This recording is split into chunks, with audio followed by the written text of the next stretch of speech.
A man named Dalton Russell sits in an unidentified cell and narrates how he has committed the perfect robbery. In New York, masked robbers, dressed as painters and using variants of the name Steve as aliases, seize control of a Manhattan bank and take the patrons and employees hostage. They divide the hostages into groups and hold them in different rooms, forcing them to don painters' clothes identical to their own.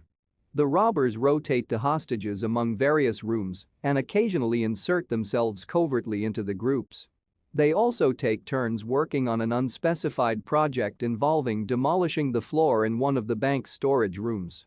Police surround the bank, and detectives Keith Frazier and Bill Mitchell take charge of the negotiations. Russell, the leader of the robbers, demands food, and the police supply them with pizzas whose boxes include listening devices. The bugs pick up a language that a worker identifies as Albanian. When Arthur Case, chairman of the board of directors and founder of the bank, learns of the robbery taking place, he hires fixer Madeline White.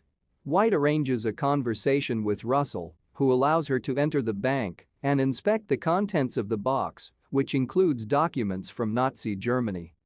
White tells Russell that Case will pay him a substantial sum if he destroys the contents of the box. Frazier demands to inspect the hostages, and Russell takes him on a tour of the bank. As he is being shown out, Frazier attacks Russell but is restrained by another of the robbers. Afterward, he explains that he deliberately tried to provoke Russell and judges that the man is not a killer. However, this is seemingly disproven when the robbers stage an elaborate, but ultimately fake, execution of a hostage. The execution prompts an emergency services unit team into action. They plan to storm the bank and use rubber bullets to knock out those inside.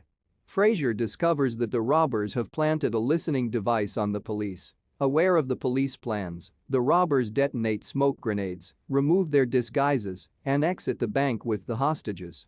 A search of the bank reveals the robbers' weapons were plastic replicas. They find props that show that the hostage execution was in fact faked and no money or valuables appear to have been stolen.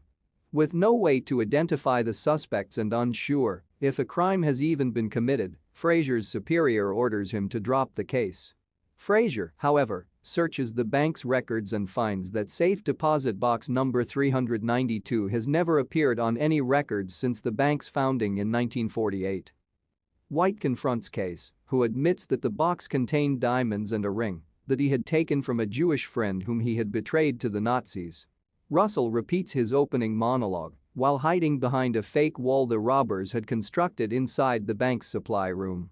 He emerges a week after the robbery with the contents of Case's safe deposit box, including incriminating documents and several bags of diamonds. On his way out, he bumps into Frazier, who does not recognize him. He exits the bank and enters a van filled with his conspirators, some of whom had been questioned by the police.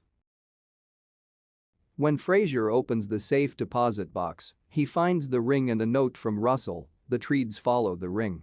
Frazier confronts Case and urges White to contact the Office of War Crimes Issues at the State Department about Case's war crimes. At home, Frazier finds a loose diamond. Frazier realizes that Russell slipped the diamond into his pocket when they collided during Russell's escape from the bank.